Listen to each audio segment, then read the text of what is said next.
हाँ, तो मेरे प्यारे बच्चों नमस्ते। आप सभी को स्वागत करता है आपके यूट्यूब चैनल साइंस सीखो निरंजन सर से मैं आपका स्वागत है। ठीक है, तो आप सभी को जो फिजिक्स पढ़ेंगे, फिजिक्स में क्या पढ़ेंगे, तो फिजिक्स में जो है जो आप लोग को बराबर आने को क्वेश्चन पूछा जाता है। ठीक है, तो आज के सेशन में जो है आज के सेशन में हम क्या पढ़ाएंगे, तो देखिए जो है क्लास 10 में आप लोग बहुत इसको महत्वपूर्ण मानते होंगे, हम लोग भी माने, क्योंकि इसको जो है अधिकतर बार क्वेश्चन पूछा गया 10 क्लास में। ठीक है, तो हो सकता है कि आप लोग 12 में पूछ लिए, तो बिल्कुल आने की जो है इसको क्या करें, बिल्कुल आसान तरीके से आप लोग को समझेंगे। ठीक है, तो सबसे पहले क्या करना है कि दो विद्युत क्षेत्र रेखाएं एवं एक दूसरे को नहीं काटती है क्यों। अब देखिए इसमें क्वेश्चन दिया गया कि क्वेश्चन क्या देंगे, इसको वीवीआई कैटेगरी में रखा गया। क्या लिखा है कि दो विद्युत क्षेत्र रेखाएं एक दूसरे को कभी कभी नहीं काटती है क्यों।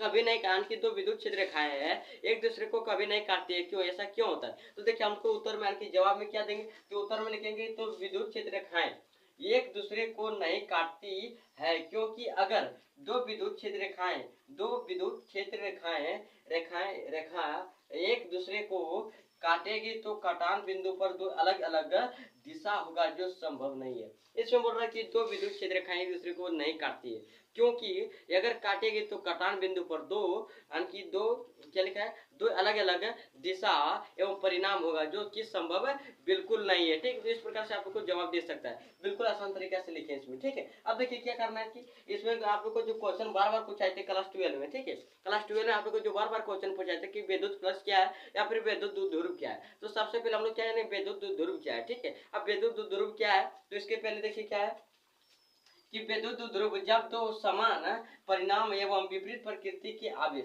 बोल रहा कि जब दो समान परिणाम एवं विपरीत प्रकृति के आवेश, यानी कि जो समान परिणाम और जो विपरीत प्रकृति, यानी कि जो प्रकृति है वो प्लस है वो माइनस में होना चाहिए। ठीक है, वही लिखा है कि जब दो समान परिणाम एवं विपरीत प्रकृति के आवेश एक दूसरे से अल्प दूरी पर स्थित, यानी कि जो जब दो समान परिणाम एवं विपरीत प्रकृति के आवेश एक दूसरे से अल्प दूरी पर स्थित हो, तो एक दूसरे से अल्प दूरी पर स्थित तो उसे विद्युत ध्रुव कहते हैं। तो हम लोग क्या कहते हैं, विद्युत ध्रुव। या फिर इसको जो है दूसरा परिभाषा क्या बोल सकते हैं कि अल्प दूरी पर स्थित समान परिणाम, क्या लिखा है, अल्प दूरी पर स्थित समान परिणाम और विपरीत प्रकृति के आवेश, यानी कि अल्प दूरी पर स्थित समान परिणाम एवं विपरीत प्रकृति के आवेश, ठीक है, विपरीत प्रकृति के आवेश के युग्म को विद्युत ध्रुव कहते हैं। कि युग्म को क्या कहते हैं, विद्युत ध्रुव कहते हैं। दोनों सिंपल परिभाषा इसको याद कर लेगा। देखिए याद करने का सिंपल तरीका है, क्या आप लोग को समझाते ध्यान से समझिए। ठीक है, इसमें लिखा है कि दो परेशान के लिखा है कि जब दो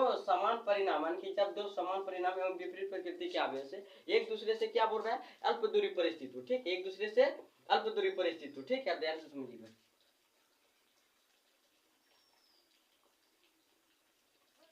हाँ देखिए क्या बोल रहे हैं इसमें, ध्यान से देखिएगा। क्या लिखा है कि जब दो समान परिणाम, क्या बोल रहे हैं इसमें, बोल रहा है कि जब दो समान परिणाम एवं विपरीत प्रकृति के आवेश, ठीक है, ध्यान से आप लोग देखिएगा, इनके समान परिणाम क्या आवेश, देखिए क्यू और क्यू, ठीक है, इसमें विपरीत प्रकृति यानी कि प्लस है माइनस है, विपरीत प्रकृति क्या आवेश है। ठीक है, लिखा एक दूसरे से अल्प दूरी पर स्थित हो, एक दूसरे से क्या होगा जी, अल्प दूरी पर स्थित हो, तो एक दूसरे से अल्प दूरी पर स्थित हो उसे विद्युत ध्रुव कहते हैं। क्या कहते हैं, विद्युत ध्रुव कहते हैं। ठीक है, विद्युत ध्रुव कहते हैं। अब इसको ध्यान से आप लोग देखिएगा, इसमें क्या कहते हैं, विद्युत ध्रुव का महत्वपूर्ण बिंदु, यानी कि विद्युत ध्रुव जो है इसका महत्वपूर्ण बिंदु क्या क्या हो सकता है। ठीक है, अब देखिए क्या होता है ना, महत्वपूर्ण बिंदु क्या क्या हो सकता है। तो सबसे पहले क्या हो जाएगा कि ध्रुव के धनावेश तथा ऋणावेश वाली रेखा को अक्ष कहते हैं, यानी कि जो ध्रुव है उसको धनावेश, जो धन है, देखिए धनावेश और ऋणावेश के, यानी कि इसको हम लोग क्या बोलेंगे, इसको हम लोग अक्ष कहते हैं। ठीक है, तो वही लिखे अक्ष कहते हैं। फिर देखिए ध्रुव के केंद्र से लंबवत गुजरने वाली रेखा को निरक्ष कहते हैं, यानी कि जो ध्रुव है इससे जो लंबवत गुजरेगा, यानी कि यहाँ से जो लंबवत गुजरेगा इसको हम लोग क्या कहेंगे, इसको हम लोग बोलेंगे निरक्ष। क्या बोलेंगे जी,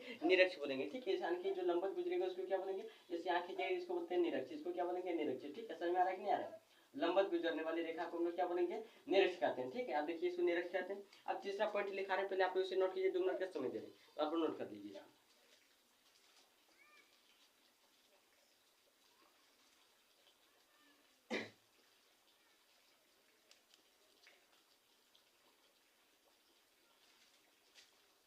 हमको विश्वास है कि आप लोग नोट कर लिए होंगे, तो हम आगे चलते हैं। ठीक है, तो आप लोग इसको जो नोट कर लिए होंगे आगे चलते हैं, जो नोट नहीं किए उसको वीडियो रोक के नोट कर लीजिए। ठीक है, तो हम आगे चलते हैं।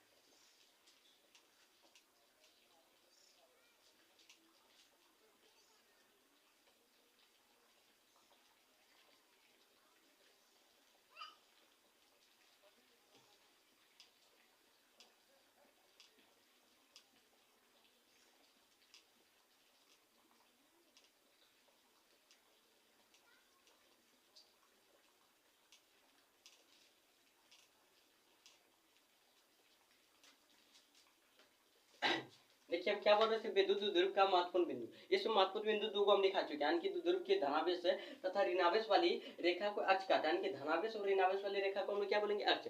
लेकिन इसमें दूसरा नंबर क्या बोल रहा है कि द्विध्रुव के केंद्र से, यानी कि द्विध्रुव है इसका केंद्र है, इससे जो लंबवत गुजरने वाली रेखा, इससे जो लंबवत यानी कि जो लंबवत जाएगा गुजरने वाली रेखा को हम लोग क्या बोलेंगे, निरक्ष कहते हैं। क्या बोलेंगे जी, निरक्ष। ठीक है, तो आप लोग समझा चुके हैं। अब देखिए तीसरा नंबर में इसका क्या है, महत्वपूर्ण बिंदु। ठीक है, महत्वपूर्ण बिंदु है, आप लोग इसे नोट कीजिए बढ़िया से। ठीक है, अब याद कर लेंगे, बिल्कुल आसान तरीके से समझा रहे। ठीक है, अब देखिए तीसरा नंबर आप लोग नोट कीजिएगा, लिखना है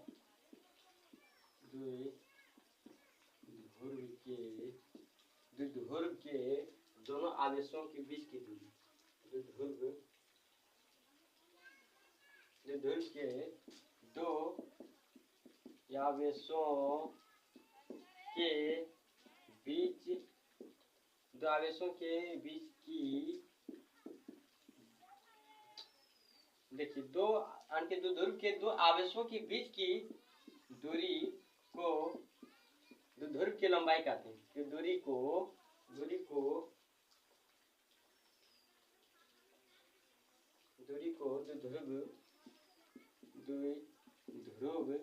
की लंबाई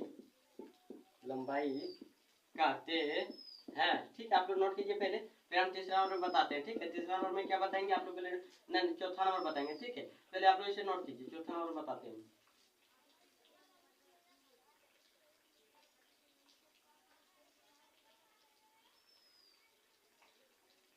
द्विध्रुव लिखो, द्विध्रुव का कुल आवेश का परिमाण शून्य होता है, लेकिन विद्युत क्षेत्र शून्य नहीं होता है। ठीक है, पांचवा नंबर में लिखते हैं, आप लोग पहले नोट कीजिए, इसको नोट कीजिए बढ़िया से।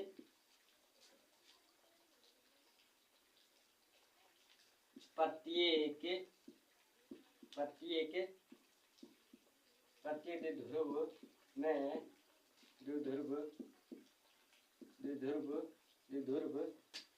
द्विध्रुव आघूर्ण होते हैं।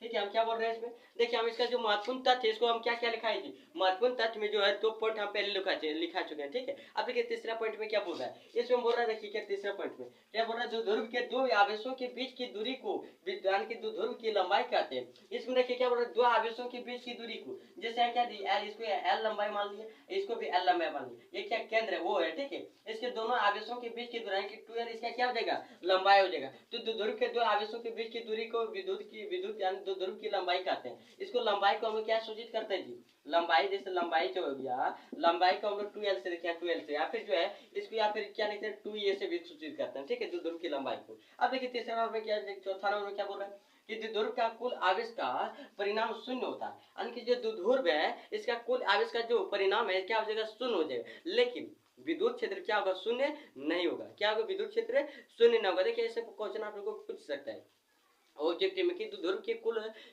द्विध्रुव के जो है कुल आवेश का, जान के कुल आवेश क्या लिखा है, द्विध्रुव के कुल लिखा है, द्विध्रुव का कुल आवेश का परिणाम पूछे, द्विध्रुव के कुल आवेश का परिणाम क्या होता है, दे देगा शून्य, 1 2 3 ऐसे देगा तो शून्य में टिक लगाना। ठीक है, लेकिन विद्युत क्षेत्र शून्य नहीं होता है, लेकिन जो विद्युत क्षेत्र द्विध्रुव का ये शून्य नहीं होता। पांचवा नंबर में देखिए आप लोग क्या बोल रहा है, प्रत्येक द्विध्रुव में द्विध्रुव आघूर्ण होते हैं, यानी कि जो प्रत्येक द्विध्रुव है, जैसे मान लेते हैं ये द्विध्रुव है। ठीक है, इसमें क्या प्रत्येक द्विध्रुव में ऐसा कितने भी द्विध्रुव हो सकता है, इसमें क्या होता है, द्विध्रुव आघूर्ण होता है। क्या होता है, द्विध्रुव आघूर्ण होता है। ठीक है, तो आज की क्लास में यही एंड करते हैं, फिर मिलेंगे अगले क्लास में। तो जो मेरे चैनल को सब्सक्राइब नहीं किया सब्सक्राइब भी कीजिएगा, और जो लाइक नहीं किया लाइक भी कीजिएगा, जो शेयर नहीं किया शेयर भी कीजिएगा। ठीक है, तो आज की क्लास यही एंड करते हैं, फिर मिलते हैं अगले वीडियो में। इसके लिए धन्यवाद।